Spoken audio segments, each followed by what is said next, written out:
Hey friends, welcome to this video. Today's video is going to be about Sonlight Science Core D. I have a couple questions that I'll be answering in this video. What a day is like using Science Core D. I'll show you a clip of me doing an actual lesson in real time with my boys. And then I also have a couple other clips showing what the science experiments are like. Some of them we did with my husband, some we did with me. And so I have a couple different experiments to show you guys, so that should be fun. And then I also want to talk a little bit about what some people view as concerns with using this curriculum, and then also what our favorites have been, me as the teacher, and then also some of my boys, what their favorites have been. So I hope you guys enjoy this video about science.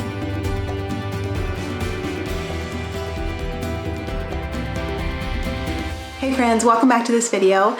I'm excited for today's video. A little bit about myself first. If you're new here, welcome. I am a homeschool mom to four young boys. My oldest are twins and they're 9 years old, almost 10, and I enjoy homeschooling them. It's a lot of fun. I find fulfillment in it. It doesn't mean all the days are easy, but I do find joy from it. We are from the States originally, but we have lived in Cambodia for the past 9 years. We, as a family, love stories and enjoy stories. So getting into this video, I want to say a thank you to Sonlight. They have gifted me these books in exchange for my honest review. So here is the cover of Science D, and it covers energy, waves, biological systems, earth systems, and engineering design. So they give a whole handful of different topics to cover each year in their science. And at these elementary grades, their Sonlight's view is, their goal is to introduce the child to many different interesting topics and then review them in the coming years. And then that way, when they learn it again in the future in more detail, they can be like, oh yeah, I kind of remember learning about this and it was really interesting. Or I remember this information or that fact or that story.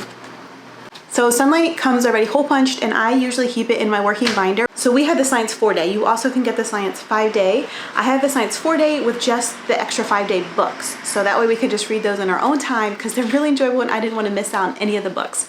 We don't have access to a library here, and we love books. Me and my boys, we love a good story and one that has interesting, bright pictures and information. I wanted to point out that it says it's for ages 9 to 12 and grades 4 to 7. So I am doing this on the younger age. So these topics are stretching my boys, but I think they can handle it.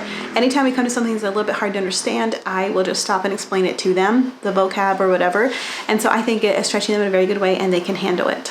One more thing I just wanted to say here in the introduction, they always give these with their cores, and they talk about evolution and the age of the earth. So as a parent, as a teacher, I highly recommend reading this. It explains Sonlight's view and how they, because they do use a lot of like Osborne books, which come from a evolution perspective, and they'll talk about the earth being millions or billions of years old.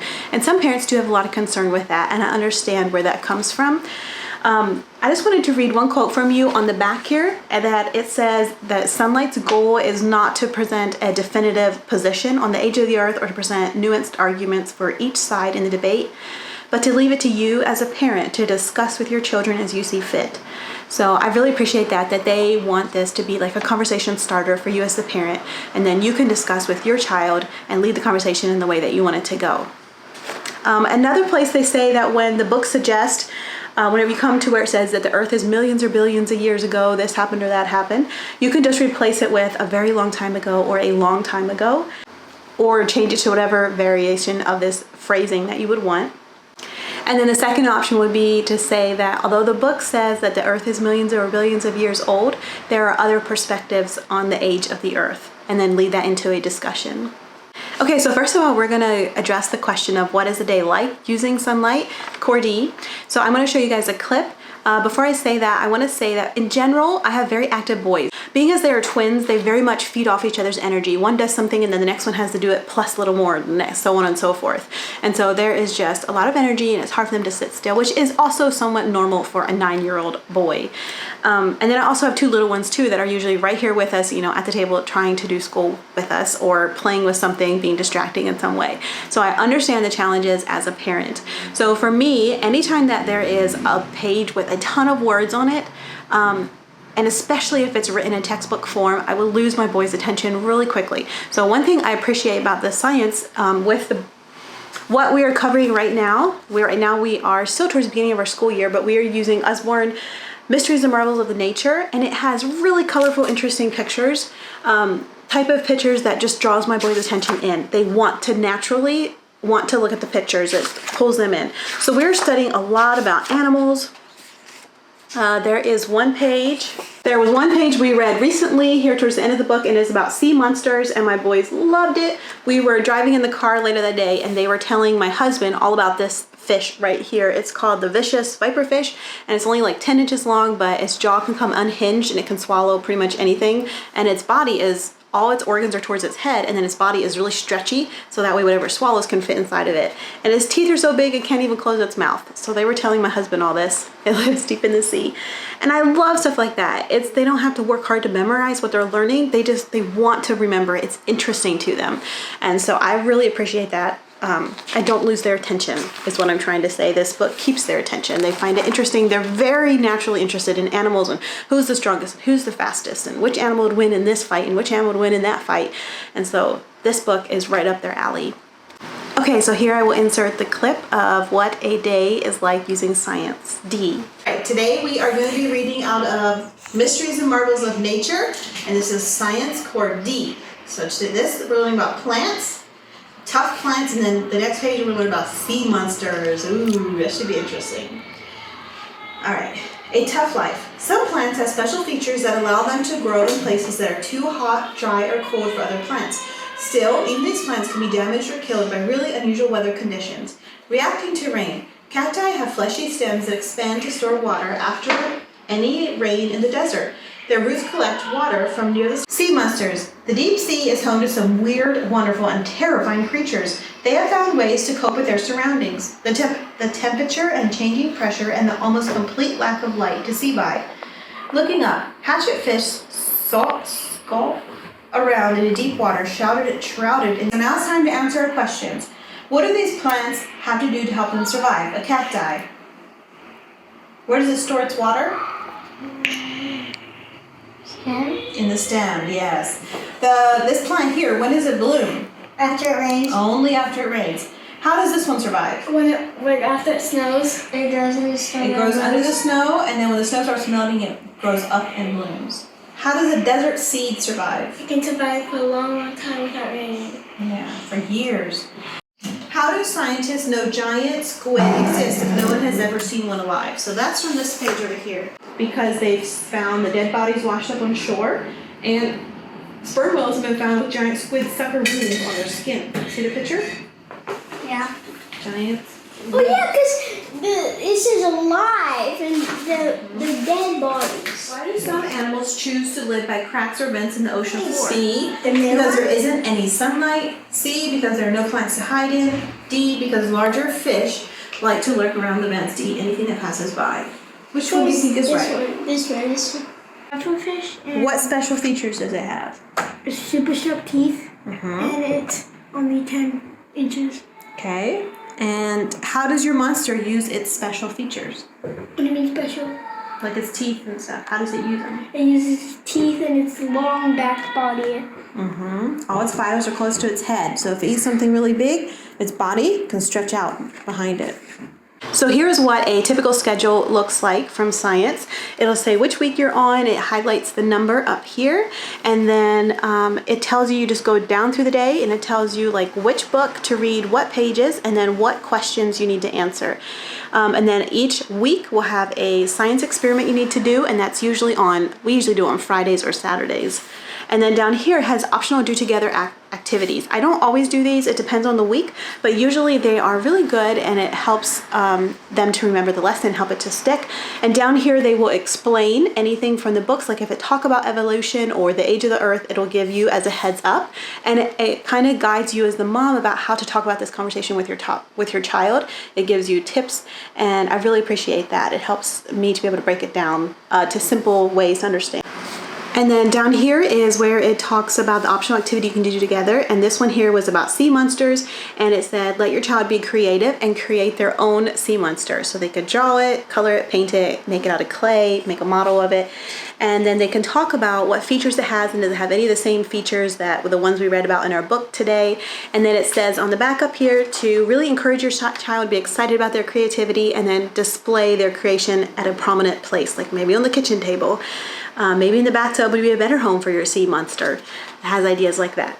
So here is what the questions look like. They used to be black and white, but they are in color now, which I don't know about in your household, but in our household, color really helps to draw us in and helps you to feel like you want to do the lesson, make it look interesting.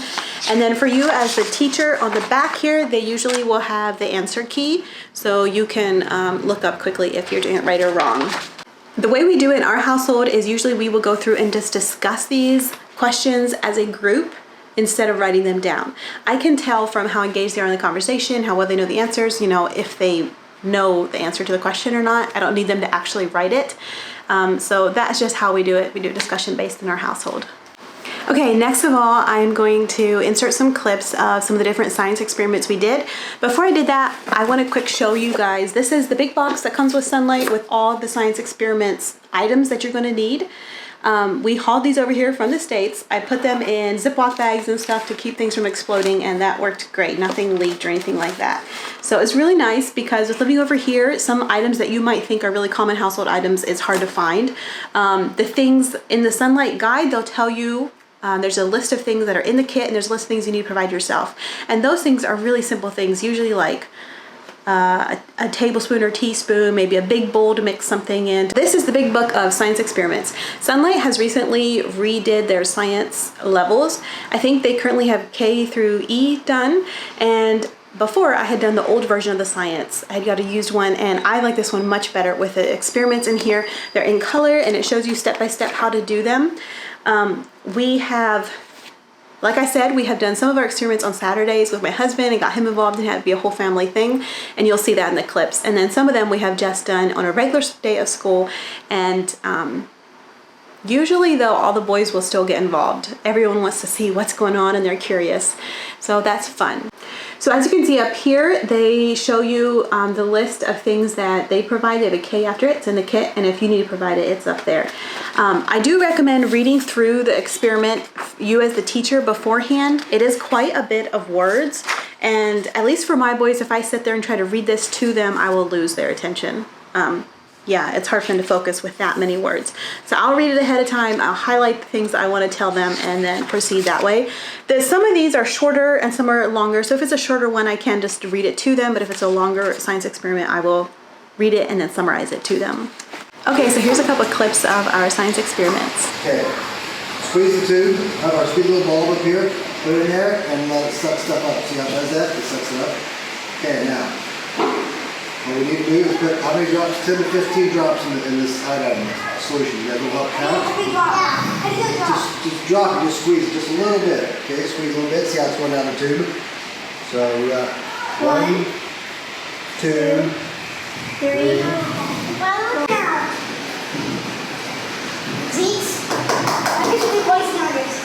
It's kind of bluish, isn't it? It's not blood, but it's kind of bluish. Yeah, see, it's kind of blue, isn't it? Look at the tip of it. I see it turn blue. Over here it's brown or yellow, and over there it's blue. Now, Yeah, it's blue. testing for the sweetness. Make a prediction. Which one of the, are there any of these here that you think will turn blue? It's no red. Red. It's red. This. Red. Okay, Ken thinks the potato. No, not chicken. I think bread. Bread. I'm going to say bread and potato. I'm saying bread mix. Bread, Yeah. okay. Bread and my thinking lettuce. I'm thinking this and this. Okay, now. Why did it turn blue? It says you have to wait about 1 minute. Another 10 or 15 drops in the bottom. I'm gonna add all the things in Put the whole thing in there. That definitely turned bluish purple, didn't it? Okay.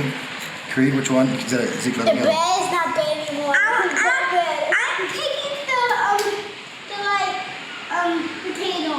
I said potato. I want to do potato again. It's alright, you guys can probably eat this. Not potato again. Okay. No, don't touch it. Don't touch it, kid. squeeze it all in there, please. See what's doing to the bed? Yeah. See what's doing to the potato? Okay, is that Katie, you're next. We are doing science here, and today we're doing the science experiment of what is best to make a nest.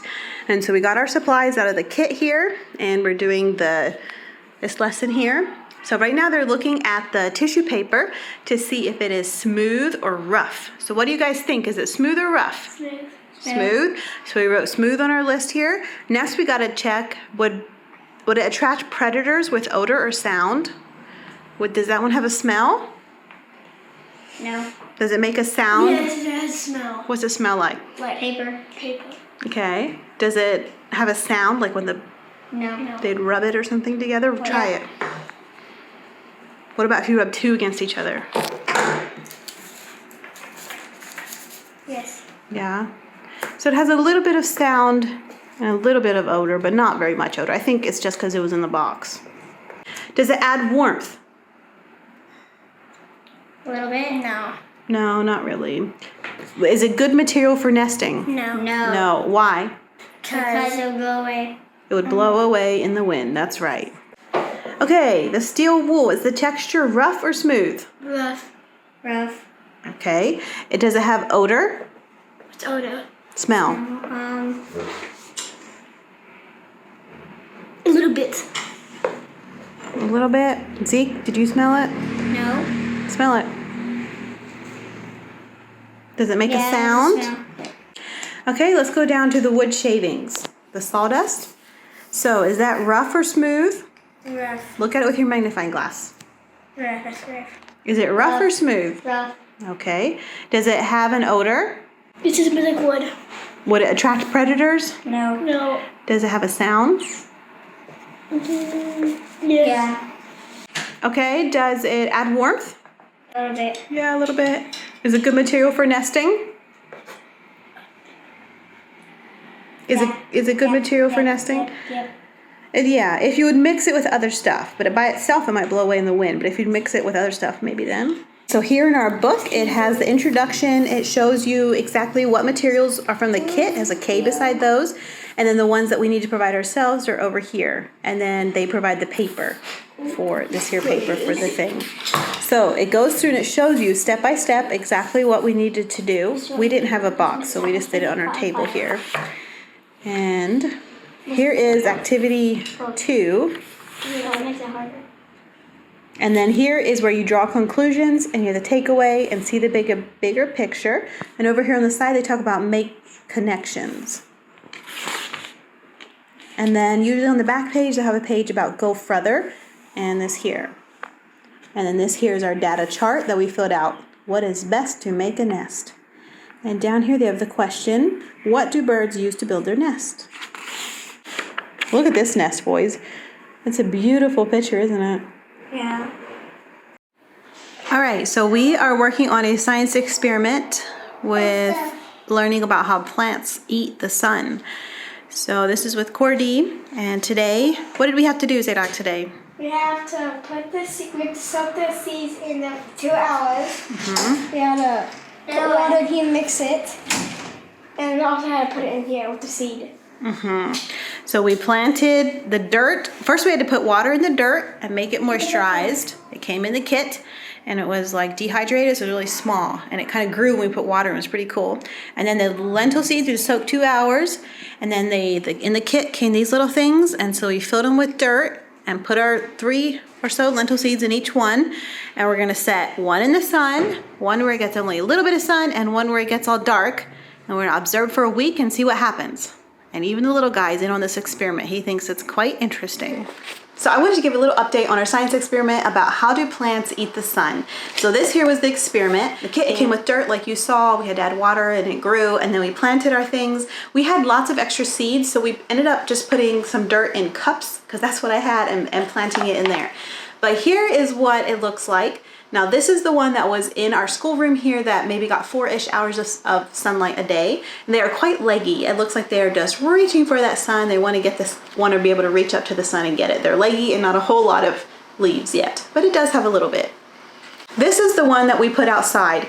Now we did go on a little trip and it didn't get watered. Just this morning my son watered it. So it did have more leaves. It was not as leggy, but because it went through that drought for a couple days while we were gone, I think it may not make it. and then we also had these outside and there's nothing. They dumped over, fell out. I think our children were playing outside where they were at.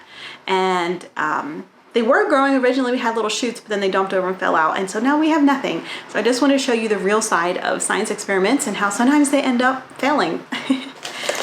My boys loved this science experiment. They would wake up in the morning and want to go check their plants, and each one had, you know, their pot, and they had to take care of that one and water it. And it was really exciting for them. Even my 2 younger boys were in on it and had their own pots, and yeah, it was really fun. It was fun for me as a teacher to see my children so excited about it. The clip where you saw my husband helping with the science experiments, that was fun too. It's fun whenever dad gets involved because it is something different than normal. It's a different teacher. And so that was enjoyable too. And he understands and likes science more than what I do. And so just his enthusiasm for it is exciting for the boys also. Okay, and now we get to the third part of this video. In this, I want to answer the question of what is our favorite part of this curriculum, me and then also my boys, and then what is some cons or what some people have concerns about with this curriculum. So some people wonder if it's too much reading. So for me, it is not. I'm going to show you just a couple of the books here. One of the reasons we chose Sonlight is because of all the different books with the very interesting pictures. Here's one by DK about energy, and it's just a thin book, but lots of pictures. Engineered, Engineering Design at Work, a fun exploration of 9 amazing feats.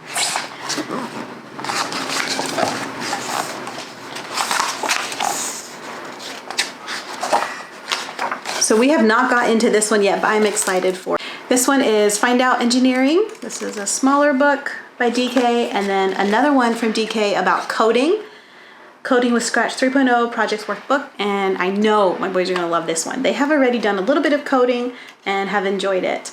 So I'm excited for this one. My husband will be excited for this one too. He loves anything tech. And then every year in Sonlight, they include one about a biography about a person, and this year it is about, I'm not sure how to say her name, but Hedy Lamarr. So I'm excited for this one and her double life and to see what it's about, but it's like a picture book. So that will be interesting. I think it's so much easier to remember facts and people from science or history when it includes a story about them. Our brain is able to remember that much better than when it's just facts. Facts you have to work hard to memorize. When it's a story to go with the person, it's easy to remember. You want to remember it. And then these are the 2 books that we are currently using. This one is animals mostly in nature, and then this one is, it kind of teaches you how to be a scientist, the correct way, the correct format to do a science experiment. One thing I appreciate about Sonlight Science is they teach you about how to be a scientist or how to be an engineer. They present like the problem or the experiment as if you are the scientist and here's the problem and you need to help figure out a solution and to do it scientifically. So one thing I appreciate about Sonlight Science is that they teach thinking in critical thinking in experiment form.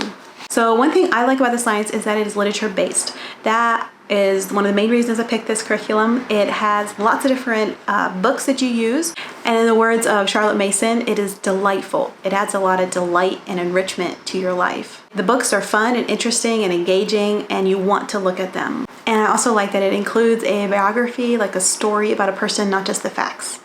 We usually do science at the end of our day. I like that the lessons are usually short and sweet. We can probably do them in 10 to 15 minutes. And on a normal homeschool day, when you have an experiment, now that can take a little longer, but that's understandable and like you plan for that. So I also asked my twins what they enjoy about this curriculum, and they really enjoy the different animals and learning about especially unusual ones that are like maybe poisonous or venomous or attack or really strong, rare, like the sea monsters I was talking about, the ones that live way down in the deep in the sea, and they were telling my husband about this one day.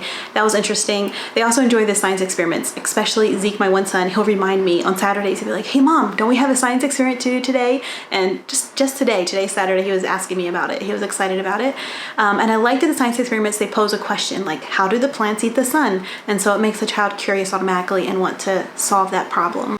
Okay, and then getting into some of the cons or what some people have concerns about with Sonlight Science is they are concerned about that it talks about evolution and then also the age of the earth, and it can scare the parent. I have notes here if you see my paper.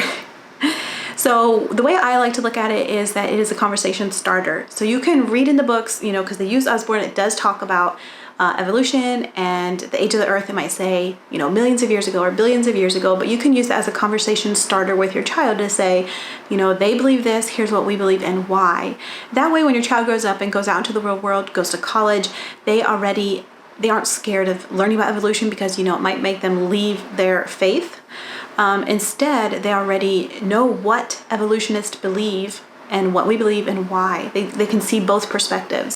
So if you want more information and more in-depth view, the YouTube channel here on YouTube called Science Mama, she's a homeschool mom also, and she graduated from college with a PhD in microbiology and also used to teach science courses in college. She has a video all about Sonlight Science also, and she goes more in depth with that. So if you want more in depth, you can go and watch her video. I think it's very interesting. Some people wonder if Sonlight Science is adequate. I believe that it is. It covers many different topics and actually fairly in-depth for this age. But again, like I said in the introduction of the science, that this is meant to introduce children to many different topics under science, so that way in later years they already have a basic understanding of that and can delve more deeply into it and have a deeper understanding of it. And also I really appreciate that in the instructor's guide, they guide you through talking points with your child and how to simplify it for more younger children. And I really appreciate that they include that in the instructor's guide. And they'll give you a heads up as the teacher, like, hey, in today's lesson, they're going to be talking about, the book will mention whatever on such and such a page. And here is maybe how you can address that topic. And then my last con, if this is a con, is that in the science experiment book, some of the experiments are a little bit wordy.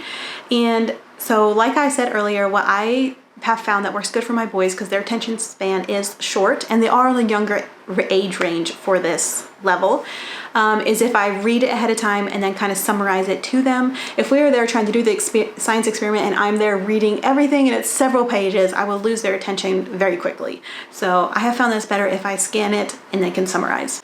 So one more thing I wanted to say about Sonlight Science that I really appreciate is that when they redesigned the Sonlight Science, like I said, they now have redesigned K through E, I believe.